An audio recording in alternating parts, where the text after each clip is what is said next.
যদি ইচ্ছা করে মানুষের আকৃতি ধারণ করবে তা পারে, যদি ইচ্ছা করে ভয়ঙ্কর ভূত এর সামনে দাঁড়াইব পারে,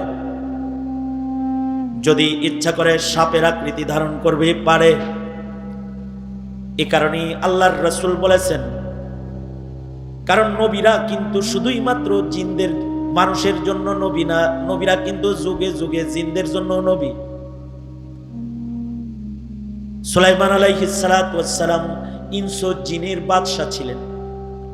নবীরা জিনদের জন্য পয়গম্বর, মানুষের জন্য যেমন পয়গম্বর মানা ফরজ, ওইরকম জিনদের জন্য পয়গম্বর মানা ফরজ। তবে আল্লাহর এই সৃষ্টির ভেতরে অলৌকিকত্ব হলো তাদের আল্লাহ তাআলা বিভিন্ন আকৃতিতে নিজেকে পেশ করার ক্ষমতা দান করছেন। এ কারণে জিন যদি চায় তাইলে তারা সাপের আকৃতিও ধারণ করতে পারে, গরুর আকৃতিও ধারণ করতে পারে, মানুষের আকৃতি ধারণ করে মাদ্রাসায় লেখাপড়াও করতে পারে। এ কারণে আল্লাহর রাসূল বলেন যে তোমরা তোমাদের ঘরের ভেতরে যদি কোনো সাপ দেখো সরাসরি তাকে আঘাত করবে না, নবীজির পক্ষ থেকে নিষেধ আছে। এক সাহাবী বলে, আমি আগে ঘরে দেখলে সাপ মারতাম, কিন্তু নবীজি নিষেধ করার পরে আর সরাসরি মারি না। আমি ঘরে ঢুইকা আগে বলি, আয় তুই কি সাপ না জিন? জিন হইলে চলে যা, সাপ হইলে কিন্তু বাড়ি দিব। 3 বার বলার পরেও যদি না যায় তাহলে বাড়ি মারি। কারণ জিনেরা সাপের আকৃতি ধারণ করে। বিশেষজ্ঞ উলামারা বলেছেন, জিনেরা সাপের আকৃতি ধারণ করলে তারা সাদা রঙের, লালচে রঙের সাপের আকৃতি বেশি ধারণ করে। জিনেরা সাপের আকৃতি ধারণ করে। এ কারণেই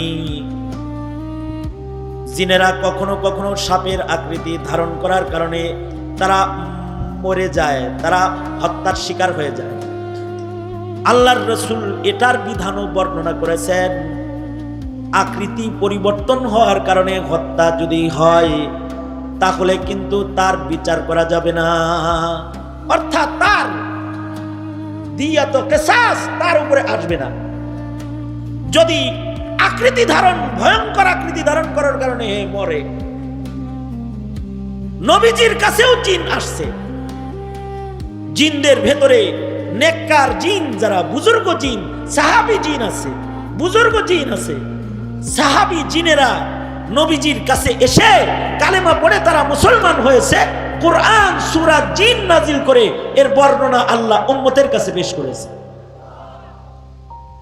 আল্লাহর রাসূল মক্কাতুল মুকাররমাতে আল্লাহর নবী কোরআন তেলাওয়াত করতেছেন। রাতের বেলায় নামাজে আল্লাহর নবী কোরআন পড়তেছেন।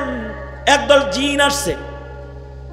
আয়েশা নবীজির কোরআনে কারিমের তিলাওয়াত শুনে তারা মুসলমান হয়ে গেছে। শুধু তারা মুসলমান হয় নাই, তারা দাঈ হয়ে নিজেদের এলাকায় চলে গেছে। যায়া তারা আবার দাওয়াতের কাজ করেছে। তাদের দাওয়াতকে আল্লাহ তাআলা আল্লাহর কালামে বর্ণনা করেছে। তারা নিজেদের রাজ্যে গিয়ে বলেছে, ইন্না সামি'না কুরআনান আজাবা। তারা অন্য জিনদেরকে বলছে, এই নিজের মন গড়া আর চলিস না, আমাদের চলার বিধান আজব কোরআন কিন্তু জমিনে এসে গেছে। আমরা কিন্তু মক্কায় কোরআন শুই না, কালেমা পড়ে মুসলমান। আল্লাহু আকবার। এই জিনেরা আবার দাওয়াতের কাজও করেছে। রিওয়ায়াতে আছে আল্লাহর নবী 2 বার জিনদের দাওয়াতে ওয়াজ করতে জিনদের রাজ্যে গেছে। আমরা যেমন হুজুর দাওয়াত দেন, ওয়াজ করেন, জিনেরা আল্লাহর রাসূলকে দাওয়াত করে নিজের এলাকায় নিয়ে গেছে। নিজেদের রাজ্যে একত্রিত করে নবীকে দিয়ে তারা জিনদেরকে নসিহত করাইছে। আল্লাহর রাসূল যখন নসিহত করতে গেছেন তখন এই জিনেরা আবার রাসূলকে বলে, আল্লাহর নবী আপনি আপনার উম্মতকে হাড্ডির দ্বারা ইস্তেনজা করতে মানা করবেন। জিনেরা রাসূলকে বলে, হাড্ডি দিয়ে যেন আপনার উম্মতরা ইস্তেনজা না করে, কারণ হাড্ডির ভেতরে আমাদের খাবার আছে। আল্লাহু আকবার বলেন। এক একজনের রিজিক এক এক রকম। জিনদের একটা রিজিক আছে। জিনদের রিজিক হলো আমরা খানা খায়া যে হাড্ডি ফেলাই, এই হাড্ডির থেকে ওরা রিজিক গ্রহণ করে। এ কারণে জিনেরা আল্লাহর রাসূলকে বলে, ওগো আল্লাহর নবী, আপনি আপনার উম্মতকে বলবেন তারা যেন হাড্ডি দিয়া ইস্তেনজা না করে। আল্লাহর রাসূল আবার ফেরত এসে সাহাবায়ে কেরামদেরকে হিদায়াত করেছেন, সাবধান, হাড্ডি দিয়া ইস্তেনজা করো না, এর থেকে জিন্নাতরা রিজিক গ্রহণ করে। অর্থাৎ আমরা খানা খেয়ে হাড্ডি ফেলে দিলে জিনেরা যখন ওই হাড্ডির কাছে যায়, তখন এই হাড্ডিটা আবার গোশতে রূপান্তরিত হয়ে যায়, গোশত দিয়ে পেঁচায় যায়, ওরা এটা খায়। আল্লাহু আকবার বলেন। আল্লাহ এক একজনের রিজিক, যার রিজিক যেভাবে দেওয়া দরকার তার রিজিক আল্লাহ সেভাবে দেন। তো সরওয়ারে দু আলম নবী হেদায়েত করেছেন যে জিনদেরকে মারবা না। আমাদের আকাবির বুজুর্গরা কেউ কেউ আছে সাপ মারতে যায় জিন মেরে ফেলাইছে। যেমন শাহ ওয়ালিউল্লাহ মুহাদ্দিস দেহলভী রাহমাতুল্লাহ আলাইহি, ওনার ব্যাপারে আছে, উনি তাহাজ্জুদের নামাজ পড়তেছেন আর সাপ একটা জিন একটা সাপের আকৃতি ধরে ওনার সামনে এসে ফোনা ধরছে।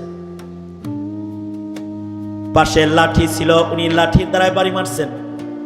যখনই বাড়ি মারছেন সাপটা মরে গেছে, আসলে ওটা জিন ছিল, জিন মারা গেছে। সাথে সাথে দুইজন পুলিশ বেশে এসে মুহাদ্দিস দেহলভীকে গ্রেফতার করে জিনদের রাজ্যে লয়ে গেছে। রাজ্যে নিয়ে বলে, ওয়ালিউল্লাহ তুমি কি রাতের বেলায় আমাদের একটা বাইরে মারো নাই? না মারি নাই। না মারছো, লাঠি দিয়ে বাড়ি দিছো না? না আমি মারি নাই, আমি সাপ মারছি। ওটা সাপ ছিল না, ওটা জিন ছিল, ওটা আমাদের ভাই ছিল। এই যে যার জানাজা তৈয়ার করা হয়েছে, তুমি লাঠি দিয়া মারছো, এটা তার জানাজা। আর ওই যে বয়োবৃদ্ধ যিনি কান্তাছেন, উনি হলেন আমাদের মুসলিম জিনদের রাজা বাদশাহ। ওনার সন্তানরা তোমার কাছে হাদিস পড়ে, যারে তুমি বাড়ি দিয়া মারছো সে তোমার ইলমে হাদিসের ছাত্র। বাচ্চা মানুষ সাপের আকৃতি মনে চাইছে আর ধারণ করছে, আর তুমি বাড়ি দিয়ে তারে মারলা। তোমাদের শরীয়তে কেউ যদি কাউকে মারে তার বিচার কি? ওয়ালিউল্লাহ মুহাদ্দিস দেহলভী বলে, কোরআনে বিচার হলো কিসাস, জানের বদলে জান। তুমি যে একটা জান মারলা, এখন তাইলে তোমার বিচার হওয়া উচিত কি? মুহাদ্দিস দেহলভী বুজুর্গ মানুষ, তিনি বলেন তাইলে জানের বদলা জান, তাইলে তো আমার মৃত্যুদণ্ড হইতে হবে। আল্লাহ যদি তোমারে ধরে যে তুমি জিনের উপরে জুলুম করলা কেন, তুমি কি উত্তর দিতে পারবে? মুহাদ্দিস দেহলভীর তাকওয়া পরহেজগারির কারণে ওনার সারখান, উনি বলেন দুনিয়ায় বিচার হয়ে যাক, হাসরের ময়দানে শর্মিন্দা হইতে চাই না। আমার কথা হলো, অদৃশ্যের জিনকে মারলে যদি তার বিচার হয়, তাহলে যারা শাপলা চত্বরে আলেম মারছে তাদের বিচার কেমন হওয়া উচিত? যারা রাজপথে আলেমদেরকে গুলি করে হত্যা করেছে তাদের বিচার কেমন হওয়া উচিত? যারা বাংলার রাজপথে গুলি করে করে পাখির মতো গুলি করে করে এই বিগত দিনের আন্দোলনগুলোতে কালিমাওয়ালার সন্তানগুলারে মারছে, এই এক একটা কালিমাওয়ালার কত দাম, এক একটা কালিমাওয়ালার কত দাম। কালিমাওয়ালা মুসলমান মুমিনের দাম। আহলুস সুন্নাত ওয়াল জামার আকীদা হলো কালিমাওয়ালা একটা মুমিনের দাম ফেরেশতার চাইতে বেশি। সাধারণ ফেরেশতা যারা আছে তাদের চাইতে সাধারণ কালিমাওয়ালার দাম বেশি। সুবহানাল্লাহ। আগামীকালকে বলেন। আমার একটা সন্দেহ যে আপনারা আওয়াজ শোনেন না, আল্লাহ জানে। আপনারা শোনেন, আমি যখন বলি তখন শোনেন না, দেরিতে শোনেন, সাথে সাথে শোনেন, নরেন সরেন না। সুস্পষ্ট একটা কথা, একটা আকীদা বলতেছি আমি, এটা একটা আহলুস সুন্নাত ওয়াল জামার একটা আকীদা। মিন হাইসুল মাজমুআ, কালিমাওয়ালা মুমিনদের দাম, সাধারণ কালিমাওয়ালা একজন মুসলমানের দাম, মুসলিম জাতির দাম সাধারণ ফেরেশতাদের চাইতে বেশি। এটা সস্তা কথা না কিন্তু। কারণ আল্লাহর সৃষ্টির শ্রেষ্ঠ কে? মানুষ। শ্রেষ্ঠ কে? জোরে বলেন, আরো জোরে আওয়াজ করে বলেন। সৃষ্টির শ্রেষ্ঠ তো মানুষ। সুতরাং কালিমাওয়ালা মুমিনদের দাম সাধারণ মুমিনদের দামও আল্লাহর কাছে সাধারণ ফেরেশতাদের চাইতে অনেক বেশি। এই কারণে সবচেয়ে ছোট মুমিন যেটা, একেবারে সাধারণ মুমিনের ভিতরে সবচেয়ে ছোট মুমিন, যার শুধুই মাত্র ঈমান আছে, যার কোনো আমল নাই, জীবনে ওয়াজ শুনে নাই, জীবনে কোনোদিন একটা সেজদা দেয় নাই, জীবনে কোনোদিন কোরআন তেলাওয়াত করে নাই, তবে তার ভিতরে ঈমান আছে, লা ইলাহা ইল্লাল্লাহ মুহাম্মাদুর রাসূলুল্লাহ।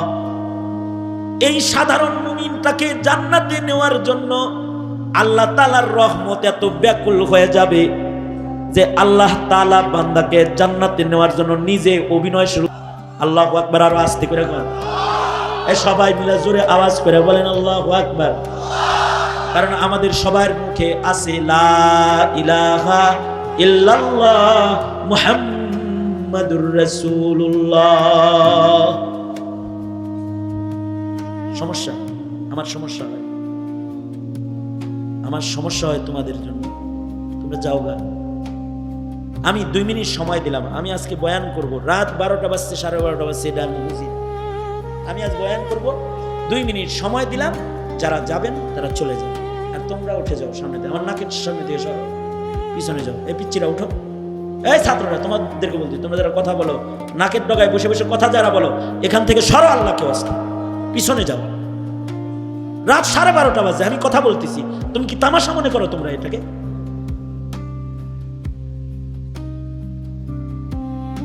এই মুরব্বীরা এদের মাঝখানে বসেন, এই যে এই ওগর মাঝখানে বসেন। আর সময় দিলাম 2 মিনিট, যারা যারা যাইবেন চলে যান, যারা যাবেন যান।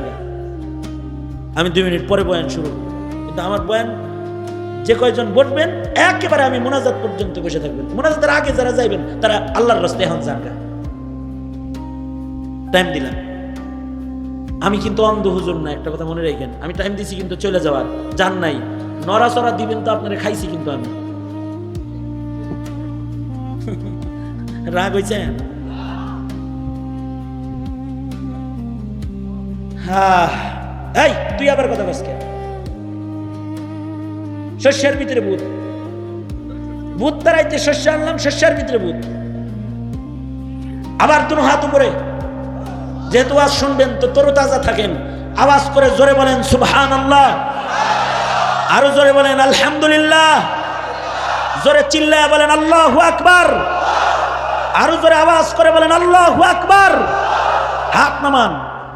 আমার আলোচনায় আজকে আপনাদের কিছু সিদ্ধান্ত নেওয়ার কথা আছে ইনশাআল্লাহ, যদি আল্লাহ চান। সুতরাং আমার সাথে থাকেন, একটু তাজা থাকেন, তাহলে মনে থাকবো, তাহলে সিদ্ধান্তটা আপনি নিতে পারবেন। এর আগে আপনার মূল্য আমি বলেছি। আপনি যদি বিশ্বাসের সাথে বলে থাকেন লা ইলাহা ইল্লাল্লাহ, তো এই মৌলবীরা এখানে হাজির আছে, আহলুস সুন্নাতি ওয়াল জামাআর আকীদা হলো আপনার মতো একটা কালিমাওয়ালার মূল্য সাধারণ ফেরেশতার চাইতে অনেক বেশি আসমানের মালিকের কাছে, অনেক বেশি। এই কারণেই হাদিস মুসালসাল বিযিহক, যেটা এই কারণে আল্লাহ তাআলা সবচেয়ে ছোট কালিমাওয়ালাকে জান্নাতে ঢুকানোর জন্য নিজে অভিনয় করবে। অভিনয়টা কার পক্ষ থেকে হবে? জোরে আওয়াজ করে বলেন, কার পক্ষ থেকে হবে? আপনার পক্ষ থেকে না, কিন্তু আল্লাহর পক্ষ থেকে অভিনয়টা হবে। এই কালিমাওয়ালাকে আল্লাহ তাআলা বলবেন, এই ফেরেশতারা, দোজখের ফেরেশতারা, ওরে দোজখের একেবারে বাইর করে জান্নাতের কাছাকাছি নিয়ে আসো, ও যেন আমার লগে কথা বলতে পারে, একটু সুযোগ দাও। আল্লাহু আকবার, জোরে বলেন।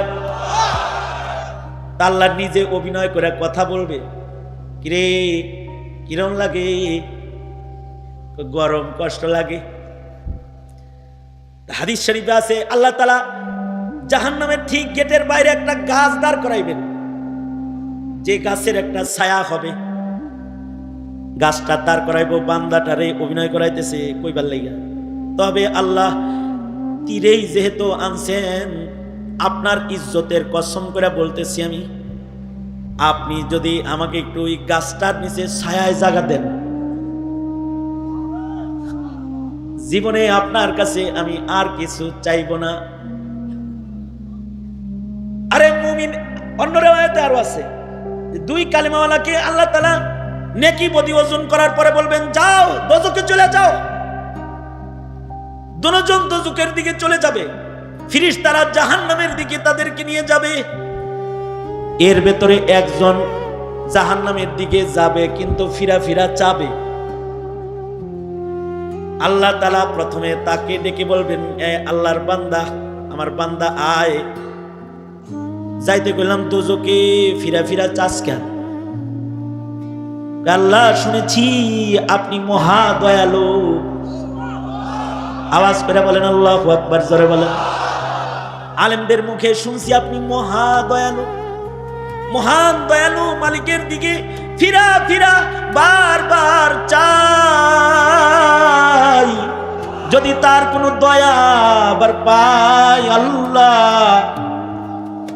আল্লাহ তাআলার সাথে সাথে বলবেন, আমার দয়া আমার রহমতের উপরে তোর ইতিমাদ এত, যা তোর এই ঈমানের কারণে তোকে দোজখে ফেললামই না, যা তোকে জান্নাত দিয়ে দিলাম। কারণ আমাদেরকে সবচেয়ে বেশি মোহাব্বত করে কে? জোর হলো না, আরো জোরে। সবচেয়ে বেশি মোহাব্বত করে কে? নাকি হাসিনা? হাসিনা তো ভাবলা যে হে সবচেয়ে বেশি মোহাব্বত করে, আর হের দলের লোকেরা যারা আছে হেরা মনে করে যে আসলেই মনে হয় বুবু আমাকে খুব মোহাব্বত করে, এজন্য হে হে করে ফোন করে কয় আইতাছি, আর হেরা কয় আপা আসেন। আমরাও বলি আসেন আসেন, আয়া পড়েন।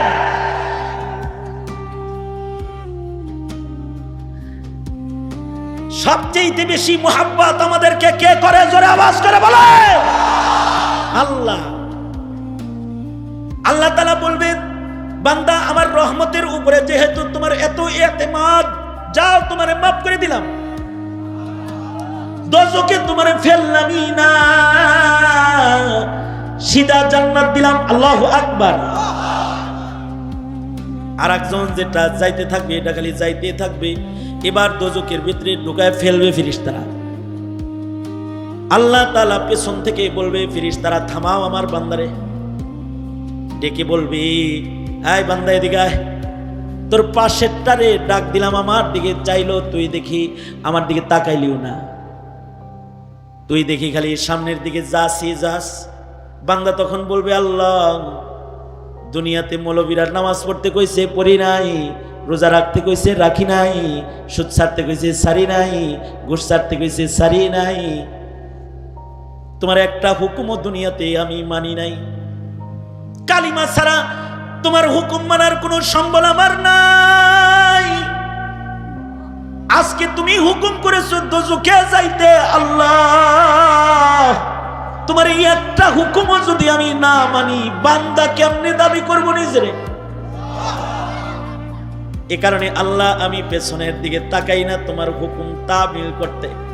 আল্লাহ তাআলা বলবেন, আমার হুকুমের প্রতি তোর এত এত শ্রদ্ধা, এত আজমত, এত শানওয়ালা বিশ্বাস, তাহলে তুই গুনাহ যা করছস আসলে দুঃখাই ফিরে করছস। যা আমার রহমতের জোয়ারে দোষ পয়দা হয়েছে, আমি তোর জিন্দগির গুনাহগুলো মাফ করে তোকেও বিনা হিসাব জান্নাত দিলাম।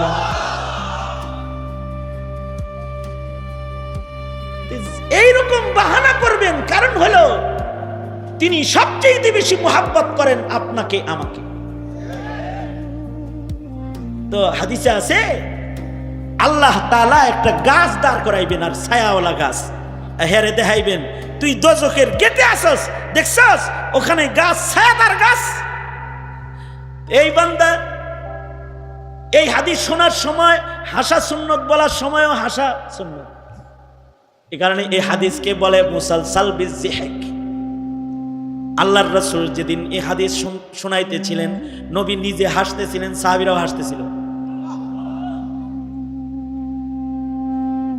গাছ একটা গজাইছে, বান্দা আল্লাহর কাছে আল্লাহর জাত আর জালালের কসম খায় কয়, ও আল্লাহ, আপনার জাতের কসম, খালি ভিতরের থেকে একটু বাইর কইরা যেহেতু কথা বলার সুযোগ দিছেন, এই গাছটার নিচে একটু বসতে জায়গা দেন, আর কিছু চামু না। আল্লাহ তাআলা বান্দাকে এই গাছের নিচে জায়গা দিবেন, কিন্তু এই গাছের কাছে বসলেও দজকের গরম বাতাস লাগে। আল্লাহ তাআলা জান্নাতের বাইরে আরেকটা গাছ দাঁড় করাইবেন। কতক্ষণ পরে আবার বান্দা বলবে, ওগো আল্লাহ, দোজকের এই পারে এক গাছের ছায়া, ওই পারে তো আরেক গাছের ছায়া আছে, আল্লাহ এখানে তো গরম লাগে, জাহান্নামের আগুনের গরম লাগে। আপনার জাতের কসম কইরা বলি, আল্লাহ আমার এখান থেকে সরায় একটু ওই গাছের ছায়ার নিচে একটু জায়গা দেন। বদরুদ্দিন আইনি রহমাতুল্লাহ আলাইহি বলেন, বান্দাকে আল্লাহ তাআলা জাতের কসম খেলে আবার সামনে দিবে। এবার এমন জায়গায় গেছে জান্নাতের গেটগুলা দেখা যায়, জান্নাতের নাজ নিয়ামত গুলা দেখা যায়। এবার এটা দেখা বান্দা বলবে, আল্লাহ এত দূরের থেকে স্পষ্ট দেখি না, ভোগ নাই করলাম, চোখের মজাটা লই, গেটের কাছে একটু কি যাওয়া যায় না? জাত আর জালালের কসম করে বলতেছি, জীবনে আর কিছু চামু না। আল্লাহ তাআলা সর্বশেষ যাকে আল্লাহর জান্নাতে ঢুকাইবেন, তাকে এবার জান্নাতের গেটের কাছে জায়গা দিলে শেষ বেলায় বলবে, আল্লাহ আপনার জাতের কসম করে এ পর্যন্ত আসছি, আর কি দয়া হয় না? আর কি দয়া হয় না? আল্লাহ তাআলা বলবেন, এতবার কসম খায়া খায়া এ পর্যন্ত আসলি, বল বান্দা এখন তাহলে কি চাস? এবার বান্দা বলবে, আল্লাহ আপনি আমারে যদি আল্লাহ জিগাইতো কি চাস, কি চাইবেন, কদ্দুর চাইবেন? স্বর্ণের একটা ঘর দেন, কোটি টাকার গাড়ি দেন, এতটুকু নিত। আরো অনেক কিছু, চারখান বউ দেন, সুন্দর সুন্দর, আরো অনেক কিছু কিছু প্রপার্টি দেন, বাগান বাড়ি দেন, এগুলো চায় চায় নিলেন। এটা তো তুচ্ছ। বান্দারে চাইতে কইছে, বান্দা চিন্তা করতেছে, আমারে দোজখ থেকে জান্নাতের ভিতরে একটা চেয়ার দিলে আমি খুশি হই, আর সেখানে আমারে কয় তুই কি চাস? বান্দা তখন বলবে, বেশি কিছু চাই না, ভিতরে একটু একটু জায়গা দিলেই চলে আমাকে। এবার আল্লাহ তাআলা বলবেন, তুই ভিতরে খালি জায়গা চাইছিলি, তুই যেহেতু আমার ঈমান আর তাওহীদ লালন করেছিস, মুমিন হিসাবে যেহেতু তুই তোর নামটাকে খাতায় লেখায় রেখেছিস, আমি আল্লাহ তোর উপরে খুশি হয়ে গেলাম, সারা দুনিয়ার 10 গুণ তোরে দিয়ে দিলাম, এমন জান্নাত তোরে দিলাম যে জান্নাত এই দুনিয়া যেটার পেছনে পাগল হয়ে ঘুরছস, ওই দুনিয়ার 10 দুনিয়ার সমান জান্নাত দিলাম। আল্লাহর রাসূল সাল্লাল্লাহু আলাইহি ওয়াসাল্লাম এই হাদিস পড়াইতে যে হাসছেন যে রবের মায়া কত, দয়া কত, আর একটা কালিমাওয়ালার দাম কত। একটা কালিমাওয়ালার দাম, সাধারণ কালিমাওয়ালা মুসলমানদের দাম সাধারণ ফিরিস্তার চাইতে বেশি। তাহলে নায়েবে নবীর দাম কত? হ্যাঁ হ্যাঁ, জিন মারলে যদি, অদৃশ্যের জিন মারলে যদি বিচার হয় কিসাস, শাহ ওলিউল্লাহ মুহাদ্দিসে দেহলভী কিসাস নেওয়ার জন্য উনি দাঁড়ায় গেছেন হাসরের মাঠে। তিনি বেজ্জত হইতে চান না। জাতি বিচার করো, তাহলে হাসিনার কল্লা কতবার কাটা দরকার, কতবার কাটা দরকার। আর হাসিনার দোসর যারা হুকুম দিয়ে দিয়ে গুলি করে করে মানুষ হত্যা করেছে, তাদের বিচার আল্লাহ কি করবেন তাইলে? আর দুনিয়ায় তাদের বিচার তাইলে কেমন হওয়া দরকার?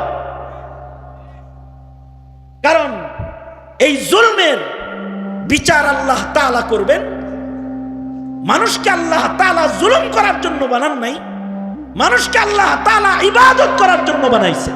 ইবাদত।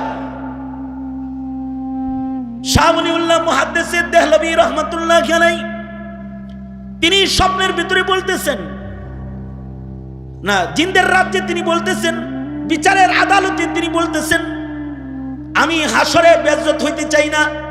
আমি যেহেতু একটা নেককার জিনকে হত্যা করে ফেলেছি, দুনিয়ায় আমার বিচার হয়ে গেলে আমি রাজি আছি।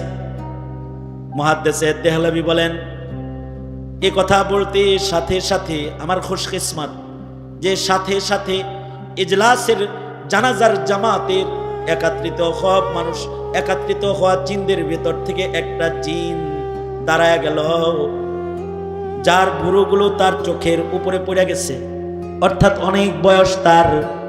সে দাঁড়ায় বলতে লাগলো, আদালত সামিয়াতু আনিন নবী সাল্লাল্লাহু আলাইহি ওয়াসাল্লাম, আমি নবীজির মুখ থেকে শুনেছি কোন জিন যদি তার আকৃতিকে পাল্টায়া বিকৃতি ঘটায় নিজের ইচ্ছা শক্তি দিয়ে ইচ্ছায়, তাহলে তাকে না চিনার কারণে কেউ যদি তাকে হত্যা করে, এটা হত্যা হিসাবে গণ্য হবে না, এটা দুর্ঘটনা হিসাবে গণনা হবে, এটার দ্বারাই বাদী বিবাদীর বিচার কায়েম করা যাবে না। ওলিউল্লাহ মুহাদ্দিস দেহলভী বলতেন যে সাহাবী দেখি নাই, কিন্তু সাহাবী জিন দেখাইছে আল্লাহ তাআলা। আল্লাহু আকবার, সাহাবী জিন দেখেছে।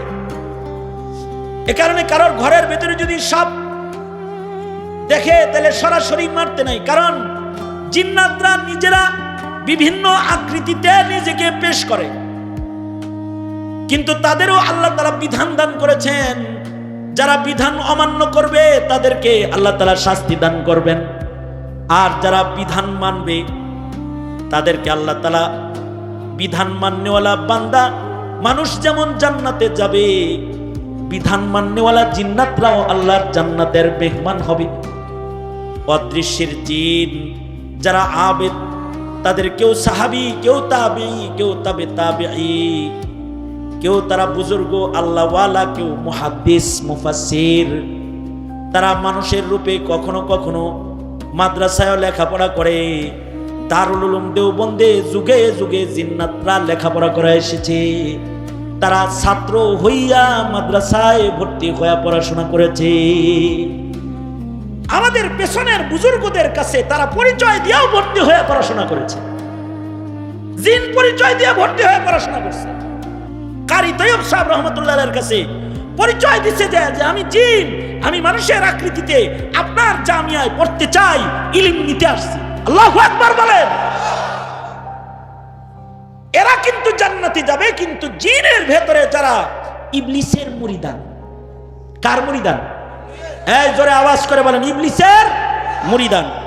জিনের ভেতরে যেমন নবীর উম্মত সিদ্দিক আছে, জিনের ভেতরে শহীদও আছে, জিনদের ভেতরে সালেহিনও আছে, জিনদের ভেতরেই কিন্তু আবার শয়তান দলের সদস্য, এরা ইবলিসের মুরিদ। ঠিক তেমন আল্লাহর সবচেয়ে মুকাদ্দাস সৃষ্টি মানুষ, এদেরকেও আল্লাহ তাআলা নফস দান করেছেন। ফাআলহামাহা ফুজুরাহা ওয়া তাকওয়াহা, তাদেরকে আল্লাহ তাআলা দৃশ্যের সৃষ্টির ভেতরে না, অদৃশ্য দৃশ্যের সৃষ্টির ভেতরে শ্রেষ্ঠ সৃষ্টির মর্যাদা দান করে তাদেরকেও আল্লাহ তাআলা নফস দান করেছেন। জিনদের ভেতরে যেমন শয়তান আছে, মানুষের ভেতরেও শয়তান আছে। মানুষের ভেতরে কিছু মানুষ ফিরিস্তাদের আখলাকের হয়ে যায়, যে ফিরিস্তারাও তাদের দেখে লজ্জা পায়। ইন্নাল মালাইকাতা লাতাস্তাহয়ী মিনহু, ইবাদত করতে করতে এত উঁচু জায়গায় মানুষ চলে যায়, ফিরিস্তারা তাদের দেখে শরম পায়। আবার এই মানুষের ভেতরে কিছু মানুষ আছে যারা শয়তানের কাছে মুরিদ হয়ে যায়, এরা ইবলিস শয়তানের সাথে দোজখেই থাকবে, জান্নাতে থাকার কোনো সম্ভাবনা তাদের না। এ কারণে জিন শয়তান থেকে যেমন সাবধান, মানুষ শয়তান থেকেও। আরো জোরে বলেন, আরো জোরে বলেন। জিন শয়তান থেকেও সাবধান, মানুষ শয়তান থেকেও সাবধান। মিনাল জিন্নাতি ওয়ান নাস, দুনো শয়তান থেকে সাবধান হইতে বলেছেন কে? আরো জোরে আওয়াজ করে বলেন কে? আল্লাহ। তবে জিনদেরকে নফস দিলেও মানুষদেরকে আল্লাহ তাআলা সূরত দান করেছেন, আকৃতি দান করেছেন, এবং শ্রেষ্ঠতম আকৃতিতে আল্লাহ তাআলা মানুষ বানাইছেন এবং মানুষদেরকে আশরাফুল মাখলুকাত বানিয়েছেন। আশরাফুল মাখলুকাত বানিয়ে আল্লাহ তাআলা মানুষের ইবাদতকে নিজের জন্য চেয়েছেন, যে মানুষ নিজে আল্লাহর গোলামি করবে। এটা হলো মাকসাদ। ওমা খালাকতুল জিন্না ওয়াল ইনসা ইল্লা লিয়াবুদুন। প্রশ্ন হলো, ইবনুল কাইয়িম রাহমাতুল্লাহ আলাইহি বলেন, মানুষই যদি ইবাদতের জন্য বানাইছে তাহলে ফেরেশতা বানাইছে কেন? ফেরেশতারা তো শুধু ইবাদত করে, তারা তো গুনাহ করে না। আমরা মানুষেরা গুনাহ করি, ইবাদত করি, দুই কাম করি। আমরা চন্দ্রা মাহফিলে বসে ওয়াজও শুনি, ফাঁক পাইলে পরে মমতাজের গানে যায় তালিও বাজাই। আইবি সাহেবের বাড়িও সিঙ্গার, হের বাড়িও সিঙ্গার। মনে চাইলে মমতাজের গান শুনে বেড়াই, মনে চাইলে ওয়াজ শুনে বেড়াই, দুটো কাম করে বেড়াই। তো আমাদেরকে ইবাদতের জন্য বানায়া আমাদের মর্যাদা বাড়াইলো কেমনি? ইবনুল কাইয়িম উপমা দিয়ে বলেছেন যে একটা চোখ ছাড়া মানুষ যদি বলে আল্লাহ আমারে বাঁচাইছে পরনারী দেখা, এই কবিরা গুনাহটা আমি জীবনে করি নাই। কে কইতাছে? ভালো করে কও, কে বলতেছে? অন্ধ বলতেছে আল্লাহ আমারে, আলহামদুলিল্লাহ এই তো হারাত আমার আছে যে আমি শালীর দেখিনি, আমি বিয়াইনটা দেখি নাই। আসলে কিন্তু চোখ দুইটা একটাও নাই জন্মসূত্রে। এইটা কোন অন্ধের যেমন বাহাদুরি না। চোখওয়ালা যদি বলে বিয়ে করেছি 8 শালীওয়ালা বাড়িতে, এক শালীরেও দেখি নাই। চোখওয়ালা যদি বলে খালাতো বোন, মামাতো বোন, বিয়াইন আর যা আছে এদের কাউরে এই চোখ দিয়ে দেখি নাই। চোখওয়ালা যদি বলে আল্লাহ তোমার ভয়ে আমি পরনারীকে তাকায়া দেখি নাই। অন্ধের পরনারী না দেখা পুরস্কার পাওয়ার উপযুক্ত, নাকি চোখওয়ালার না দেখা উপযুক্ত পুরস্কার পাওয়ার উপযুক্ত? চোখওয়ালার না দেখা পুরস্কার পাওয়ার উপযুক্ত। ফেরেশতারা বলেন নাহনু নুসাব্বিহু বিহামদিকা ওয়া নুকদ্দিসু লাক। আল্লাহ আমরা শুধু ইবাদত করি, মানুষ তো রক্তপাত ঘটাইবো, উল্টাপাল্টা করব। এদেরকে আবার ইবাদতের জন্য বানায় লাভ কি? আল্লাহ বলে ইন্নী আলামু মা লা তা'লামুন। তার মানে হলো তোদের নফস দেই নেই, ওদের নফস দান করব, ওদেরকে ইচ্ছা শক্তি দান করব। ফাআলহামাহা ফুজুরাহা ওয়া তাকওয়াহা। তারপরে ওরা নফসের সাথে জিহাদ করে বসে বসে ওয়াজ শুনবে, নফসের সাথে জিহাদ করে তারা মসজিদে দাঁড়ায় থাকবে, নফসের সাথে জিহাদ করে তারা কোরআন তেলাওয়াত করবে, নফসের সাথে জিহাদ করে শয়তানের সাথে যুদ্ধ ঘোষণা করে তারা ইসলামের পতাকা নিয়ে সামনে বাড়বে। আল্লাহু আকবার, জোরে করে বলেন। এই যে লিয়াবুদুন আই লিয়াশিকুন, ইশকের একটা গোলামি বন্দেগী, এটা করার জন্য আমি মানুষ বানাইছি। আমি তো এটা বিশ্বাস করি, এটা আমার আকীদা। খোদার রহমত যদি এটা হয় যে জাহান্নামের দিকে পাঠায়া আবার ফিরায় ফিরায় জান্নাত দিবে, খোদার রহমত যদি এটা হয় আল্লাহর রাসূলের বর্ণনায় দোজখের আগুন থেকে বাইর কইরা নিজে গাছ দাঁড় করায়া বাহানা কইরা কইরা জান্নাত দিবে, আমি এটা বিশ্বাস করি। যারা এদেশে আলেমদেরকে ভালোবাসে, যারা আলেমদের কথা শোনে, যারা মসজিদমুখী, যারা মাদ্রাসামুখী, যারা দ্বীনমুখী, যারা ইসলামমুখী, মহান আল্লাহ এদের দোজখের আগুনে ফেলতে পারে না। এদেরকে আল্লাহ তাআলা মাগফিরাত দিয়ে জান্নাত দান করবে। সুতরাং আজকের এই রাত 1টা বাজে দারুল উলুমের মাহফিলে যারা আমার বয়ান আপনারা শুনছেন অথবা আমার সাথে একটু দোয়া করার জন্য বসে আছেন, এই বসে থাকার মূল্যটা আমি বলছি না, আপনি হিসাব করে নেবেন এটার মূল্য ময়দানে মাহশরে কত হতে পারে, কিভাবে এটা আপনার কাছে আসতে পারে। যেভাবে ধৃষ্টতার মূল্য এসেছে হাসিনার কপালে, ওইভাবে মুহাব্বতের পুরস্কার আসবে আপনার কপালে। যেভাবে ধৃষ্টতার মূল্য আসে, মুহাব্বতের পুরস্কার ওইভাবে আসবে। এই ইয়াকিন আছে তো? এই আশিকিন আছে তো? সুতরাং আল্লাহ তো ইবাদতের জন্য বানাইছে। তুমি যদি মনে করো ইবাদত হুজুররা করব আমি না, না। তিলাওয়াত হুজুররা করব আমি না, না। জিহাদ হুজুররা করব আমি না, কি তুমি না? কাদিয়ানিরে কাফের হুজুর বলবো আমি না। নাস্তিকের মোকাবেলা হুজুর করব আমি না। ডক্টর ইউনূস সাহেব যদি নাস্তিক বসায় হুজুররা চিল্লাইব আমি না। আমি কম খালি নৌকা ধানি শীষ লাঙ্গল, আমি আর কিছু বলবো না। না, ইমানি কাজ, ইবাদতের কাজ যা আছে এগুলো করার লেগে তোমারে বানানো হয়েছে। আলেম যেমন ইবাদত করে, আলেম যেমন প্রতিবাদ করে, আলেম যেমন দিনের কথা বলে, আলেম যেমন সময়ের কথা বলে, তুমিও সময়ের কথা বলবে। ডক্টর ইউনূসকে তোমরাও জানায় দিবে, কমিশন বানাইবা, নাস্তিক দিবা, আবার উপদেষ্টা পরিষদে নাস্তিক আনবা। হাসিনারা যেমন যাকে দিয়া দিল্লি পাঠাইছে, তোমারে যাকে দিয়া আমেরিকা পাঠায় দিব। আলেমদের সাথে আছেন তো ইনশাআল্লাহ? আছেন তো ইনশাআল্লাহ? থাকবেন তো ইনশাআল্লাহ? আলেমরা যদি ইবাদতের পথ দেখায়, শয়তান দেখায় এটা ইবলিস, এটা ইবলিস যদি দেখায়, যদি চিনায় দেয় এটা অন্যায়, এটা অন্যায়, মানা ফরজ। সাধারণের জন্য মানা ফরজ, কারণ তোমাকে দিক নির্দেশনা দেওয়ার জন্য নতুন করে কোনো নবী আর জমিনে আসবে না। তোমাকে পশু যেন তুমি না হয়ে যাও, হাইওয়ানের ভেতরে যেন চৌপায়া জানোয়ার না হয়ে যাও, আর অদৃশ্যের শয়তানের ঢুকায় যেন তুমি মানুষ শয়তান না হয়ে যাও। তোমার ভেতরে যেন কোনো ফিরিস্তার সিফাত আসে, ইবাদতের সিফাত আসে। এ কারণেই তোমার জন্য দরকার ইলমে দ্বীন, তোমার জন্য দরকার আলেমের ছায়া, তোমার জন্য দরকার মাশায়েখিনদের দিক নির্দেশনা। সুতরাং মওত পর্যন্ত আলেমদের দিক নির্দেশনায়, আলেমদের সাথে চইলা ইবাদত কইরা মানুষ হয়ে কবরে যাওয়ার জন্য মেহনত করব ইনশাআল্লাহ। জোরে আওয়াজ করে বলেন ইনশাআল্লাহ।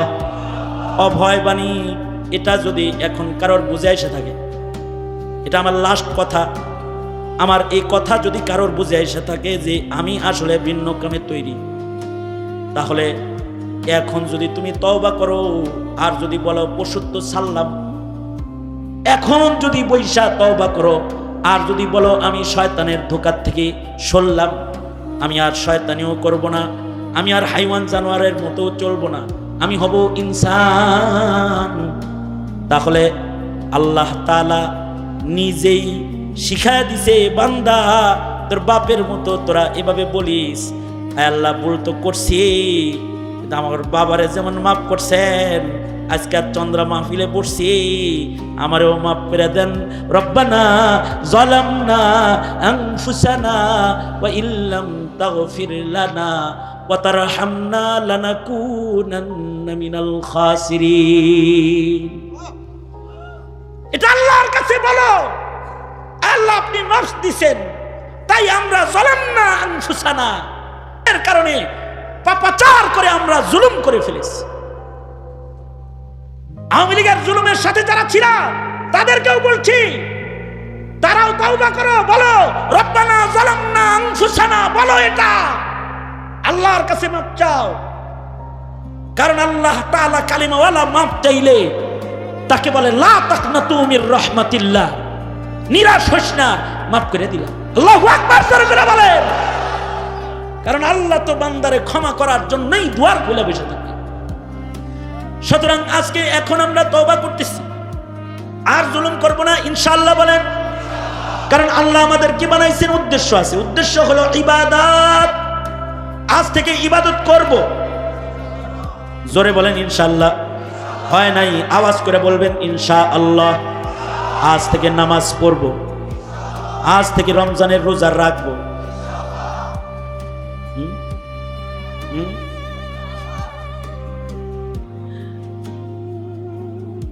গুনাহ যদি করে থাকেন, গুনার কথা মানুষের কাছে বললেন না। আজকে এখানে বসছেন না, আপনার যা গুনাহ হয়েছে এটা মানুষের কাছে না বলে গোপনে আল্লাহর কাছে কই আল্লাহ। কারণ একটা হাদিসে আছে, কেউ যদি নিজের গুনাহ গোপন রেখে আমার কাছে মাপ চায়, তো হাদিসে কুদসি আল্লাহ মাফ করে দিবে। আর এক হাদিসে আছে, কেউ যদি রাতের আধারে গুনাহ করে, আল্লাহ তাআলা তার গুনাহ ফাঁস করে না, যতক্ষণ পর্যন্ত সে নিজে না বলে আর সে তওবা করে কিনা আল্লাহ তাআলা অপেক্ষা করতে থাকে। গোপনে গোপনে গুনাহ করছি না, এখন তওবা করো গোপনে আল্লাহর কাছে। মুসা আলাইহিস সালাতু ওয়াস সালাম যাইতেছেন আল্লাহর সাথে কথা বলার জন্য। এটা আমার শেষ কথা, কারণ তওবা করার মতো, কারণ মানিয়া না মান মাইতেরা মেহমান। আপনারা আমার ওয়াজ শোনেন আর নাই শোনেন, এমদাদ সাহেবের বিপদ আছে। কারণ এমদাদ ভাই তো মাদ্রাসা আমার দিয়ে দিছে, এদেশের বহু আলেমরাই দিছে, আমারও দিছে, এখানে ভাগ আমারও আছে। বুঝেন নাই কথাটা?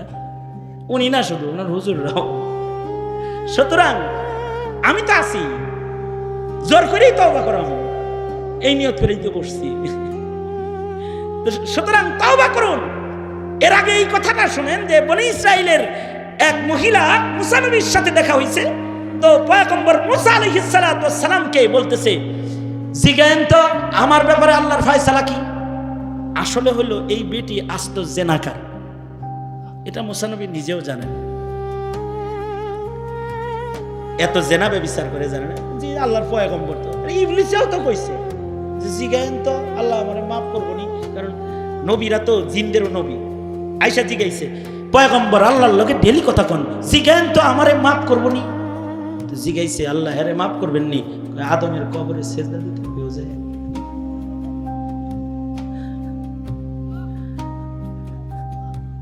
এই বেডিও জিগায়, জিগান তো আল্লাহরে আমার ব্যাপারে আল্লাহর মুআমালা কি? পয়গম্বর আসছে পরে জিগাইছিলেন আমার কথা কি মনে ছিল আপনার? পয়গম্বর ছিল না মানে মনে ছিল তো।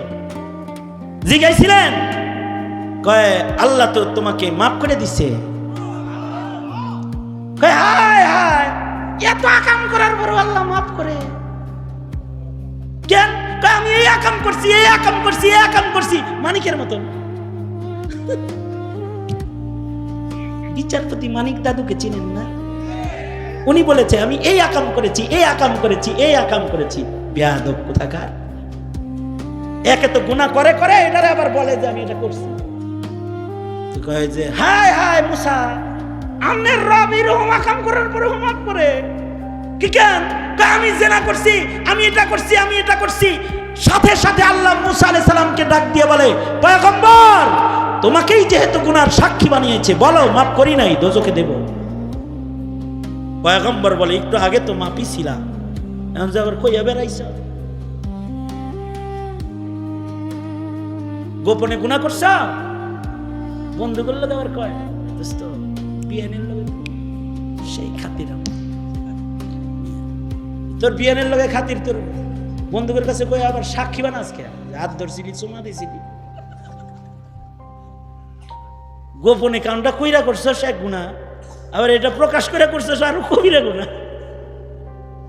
তবে এমনও কবিরা গুনাহ যদি কারণ থাকে, তাকেও বলছি এখন তওবা করো। শেষ রাত শুরু হইছে, 1:15 বাজে।